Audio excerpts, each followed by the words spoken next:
योग वशिष्ठ महारामायण सुनते रहने के लिए हमारे चैनल को सब्सक्राइब करें और बेल आइकन जरूर दबाएं।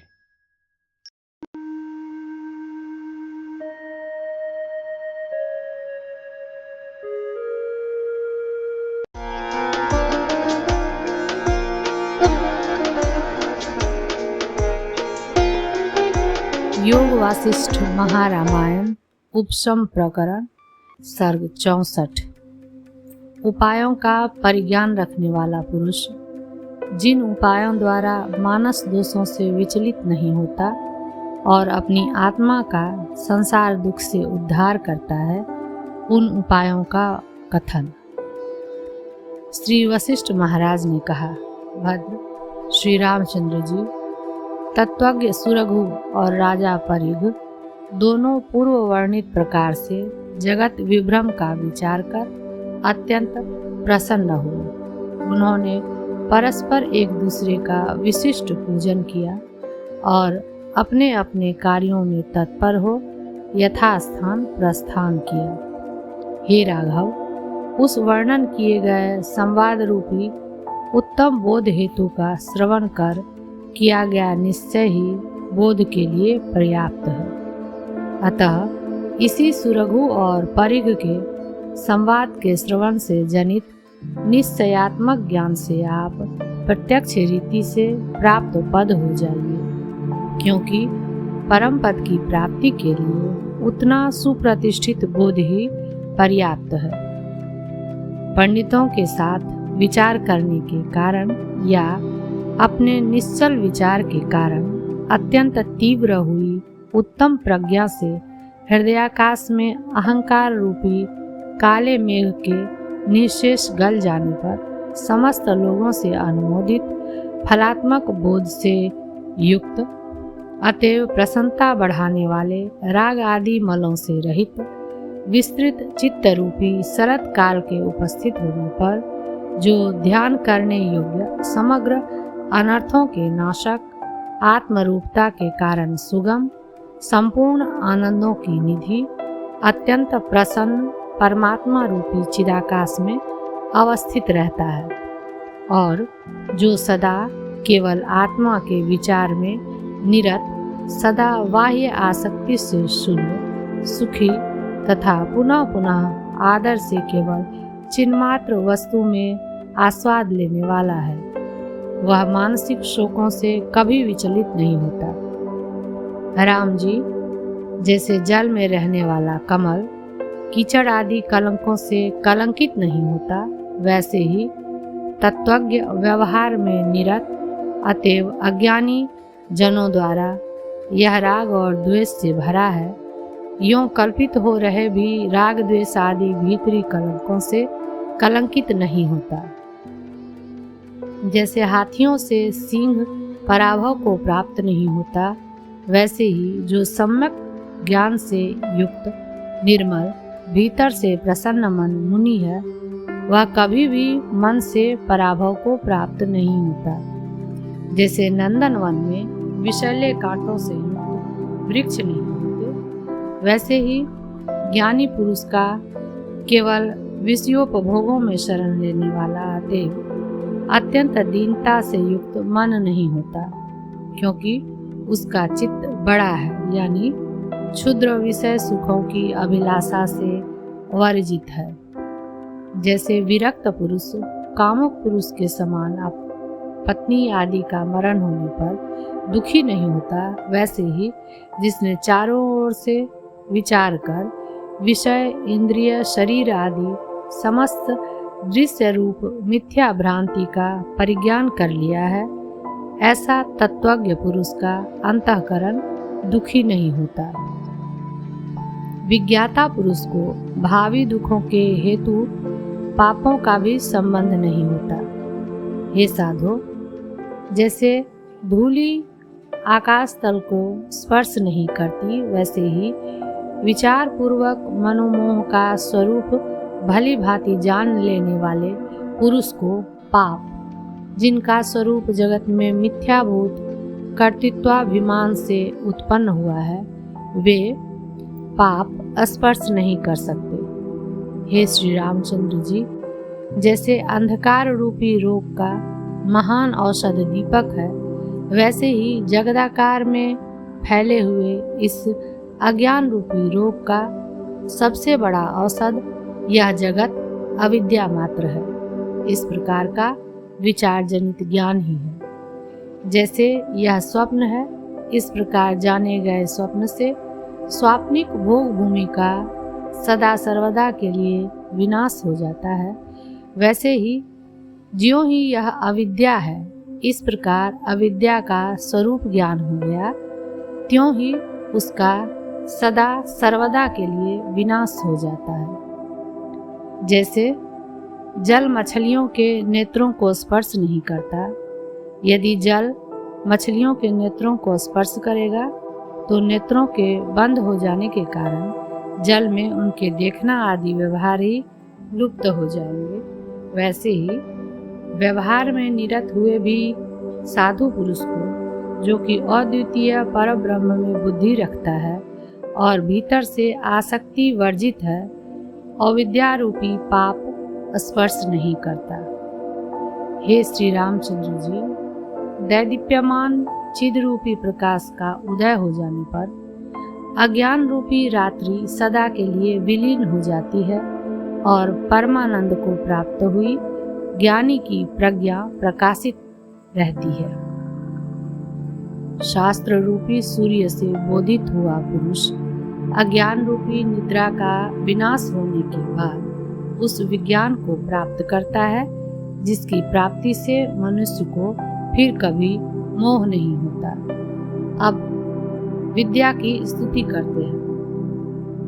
वे ही दिन जीवन पूर्ण हैं और वे ही क्रियाएं आनंद से युक्त हैं, जिन दिनों और क्रियाओं में सदा सर्वदा हृदय रूपी आकाश में आत्मा रूपी चंद्रमा से उदित हुई चिद रूपिणी ज्योत्सना खिल रही हो या प्रकाश कर रही हो। जैसे चंद्रमा अपने अमृत से भीतर शीतलता को प्राप्त करता है, वैसे ही मोह का अतिक्रमण कर लेने वाला पुरुष निरंतर आत्मचिंतन रूपी अमृत से अपने भीतर शीतलता को प्राप्त करता है।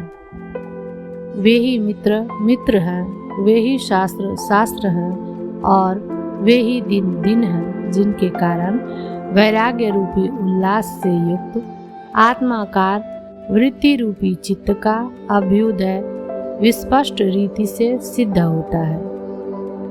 पाप के विनाश से वर्जित अतएव जिन मनुष्यों की आत्मा को जानने में उपेक्षा है, वे जन्म रूपी जंगल के पौधे हैं, दीन हैं और चिरकाल तक संसार दुखों से दुखित होकर शोक किया करते हैं। हे श्री रामचंद्र जी, विषयाभिलाषा रूपी सैकड़ों बंधों से बंधे भोग रूपी तिनकों में अत्यंत लालच कर रहे, बुढ़ापे के कारण जर्जर आकार को प्राप्त हुए, शोक जनित उच्छ्वास से विडंबित हो रहे, दुख रूपी भारी बोझ को ढो रहे, जन्म रूपी जंगल में जी रहे, कुकर्म रूपी कीचड़ से चारों ओर चुपड़े गए, मोह रूपी स्वल्प जलाशय में सो रहे, राग रूपी दांतों की पंक्तियों से चबाए गए, तृष्णा रूपी चर्ममयी नासार रज्जु से नाथ से खींचे गए, मन रूपी बनिए की आज्ञा में स्थित रहे, बांधव रूपी बंधनों के कारण चलने फिरने में असक्त हुए, पुत्र और स्त्री की शिथिलता से जनित जीर्णता रूपी गोबर में बार बार डूब रहे, सदा थके हुए, विश्रांति से वर्जित, आवागमन के दीर्घ मार्गों में भग्न, आवागमन के कारण चारों ओर से छीन, संसार रूपी अरण्य में चक्कर काट रहे, शीतल छाया को प्राप्त नहीं हुए, तीव्र विषय संसर्गजन्य तापों से संतापित, केवल बाहरी आकार से सुंदर पर भीतर से दीन, बाह्य चक्षु आदि इंद्रियों से प्रभावित, काम्य कर्मों में रुचि बढ़ाने वाले, अर्थवाद रूपी घंटा नादों से भ्रमित, पाप रूपी कोड़ों के आघातों से पीड़ित, जन्म मरण रूपी गाड़ी के बोझ से लदे हुए, अज्ञान रूप विकट अटवी में लुठित अतएव भग्न शरीर, अपने अनर्थ में ही सर्वदा निमग्न, दुखी दीन जड़ीभूत शरीर, कर्मों के बोझ से सदा करुण क्रंदन कर रहे इस जीव रूपी बैल का संसार रूपी स्वल्प तालाब से दीर्घ काल तक उत्तम प्रयत्न करके ज्ञान रूपी बल से उद्धार करना चाहिए। उद्धार कर चुकने पर जीव के फिर कीचड़ में फंसने की शंका का निवारण करते हैं। हे रघुवीर, तत्व साक्षात्कार से चित्त के छीन हो जाने पर जीव संसार में फिर कभी भी जन्म ग्रहण नहीं करता और वह चित्त की क्षय दशा में ही संसार सागर से पार हो जाता है।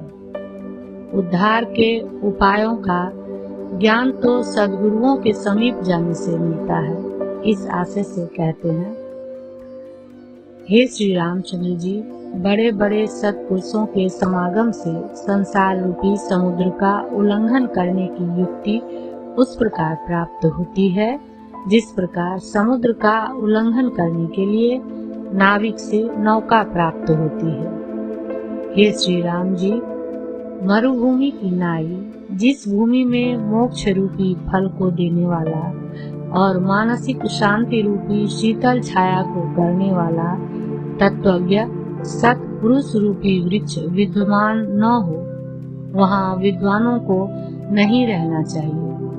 श्री रामचंद्र जी, मनोहर और तापोपशामक शीतल वचन ही जिसके पत्ते हैं, परोपकार परायणता ही जिसकी उत्तम छाया है और मुस्कुराहट ही जिसके पुष्प हैं, ऐसे सत्पुरुष रूपी चंपा के वृक्ष के नीचे मनुष्य को क्षण भर में ही आत्यंतिक विश्रांति प्राप्त हो जाती है। जिसको तनिक भी विवेक हुआ हो, ऐसे बुद्धिमान पुरुष को इस संसार में स्वल्प भी निद्रा नहीं लेनी चाहिए, जहाँ की स्वात्म प्राप्ति रूप विश्रांति का अभाव है और जो महामोह से जनित संताप रूपी संपत्ति को देने वाला है।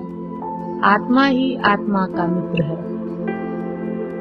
इसलिए इन साधु समागम आदि उपायों से अपने आप ही अपना उद्धार कर लेना चाहिए, न कि देहाभिमान के गर्व से जन्म कीचड़ के समुद्र में अपने को फंसा देना चाहिए। बुद्धिमान व्यक्तियों को अपनी बुद्धि, शास्त्र और सज्जनों की सहायता लेकर प्रबल प्रयत्न से इस देहाधीन दुख के विषय में विचार करना चाहिए कि यह क्या है, कैसे आया, इसका मूल क्या है और इसका विनाश किससे हो सकता है। अज्ञान में डूबी हुई अपनी आत्मा का उद्धार करने में मनुष्यों को धन, मित्र, अनात्म शास्त्र और बांधव ये कुछ भी उपकार नहीं करते। तब कौन उपकार करता है, इस प्रश्न पर कहते हैं, सदा सर्वदा ही साथ रहने वाले विशुद्ध मन रूपी मित्र के साथ कुछ परामर्श करने से आत्मा संसार सागर से पार हो जाता है। वैराग्य और अभ्यास रूपी प्रयत्नों के द्वारा किए गए आत्मविचार से उत्पन्न आत्म तत्व साक्षात्कार रूपी बड़े जहाज से यह भव सागर पार किया जाता है। अनेक मनुष्यों के द्वारा प्रतिदिन शोक को प्राप्त हो रहे तथा दुष्ट आशाओं के द्वारा दाह को प्राप्त हो रहे आत्मा की कभी उपेक्षा नहीं करनी चाहिए, किंतु अत्यंत आदर से इसका उद्धार करना चाहिए। अहंकार ही जिसका मजबूत आलान हाथी बांधने का खूंटा है, तृष्णा ही जिसको बांधने की रस्सी है, मन ही गंडा स्थल से झरने वाला जिसका मद है और जन्म रूप कीचड़ में जो फंस गया है, ऐसे जीव रूपी हाथी का उद्धार करना चाहिए। हे श्री रामचंद्र जी, इस आत्मा की इतने ही यत्न से रक्षा की जा सकती है जितने यत्न से अपने अज्ञान को दूर कर अहंकार निकाल दिया जाए। मन के द्वारा रची गई बाह्य और आध्यात्मिक आसक्तियों का निरसन कर जो अहंकार भाव काट दिया जाता है, बस उतने काटने मात्र से ही परमात्मा का ज्ञान होने तक अनुष्ठित विचार में आत्मा पूर्ण रूप से विस्पष्ट रीति से प्रकट भाव को प्राप्त हो जाता है। उसमें भी दुस्त्यज देहाभिमान का परित्याग ही मुख्य है। काठ और मिट्टी के ढेले की तरह यह देह है। इस प्रकार का जो देखना है, उतने मात्र से ही देवाधिदेव परमात्मा जाना जाता है। अहंकार रूपी मेघ के विनष्ट हो जाने पर पहले चैतन्य रूपी सूर्य दिखाई देता है। तदंतर उस परमात्म दर्शन की भूमिका का परिपाक हो जाता है और उससे परम पद प्राप्त हो जाता है। जैसे अंधकार का उच्छेद हो जाने पर प्रकाश का परिज्ञान स्वतः हो जाता है, वैसे ही अहंकार का विच्छेद हो जाने पर आत्मा का परिज्ञान स्वतः हो जाता है। अहंकार के विनष्ट हो जाने पर जो निरतिशय आनंद विश्रांति की स्वरूपभूत निर्विकल्प अवस्था आविर्भूत होती है, वह परिपूर्ण अवस्था है। उसी का उत्तम प्रयत्न से सेवन करना चाहिए। उसी निर्विकल्प अवस्था का वर्णन करते हैं। परिपूर्ण समुद्र की तरह असीम वह निर्विकल्प अवस्था न तो सब लोगों के मन की विषय है, न तो किसी उपमान से उपमित की जा सकती है और न विषयों के संबंधों को प्राप्त करती है। यदि चेतन के प्रकाशात्मक अंश से गृहीत स्थिरता को प्राप्त तुरीय दृष्टि प्राप्त हो, तो उसी तुरीय दृष्टि से निर्विकल्प अवस्था का सादृश्य कहा जा सकता है, दूसरे का नहीं। किस तरीके से तुरीयावस्था की संभावना होगी?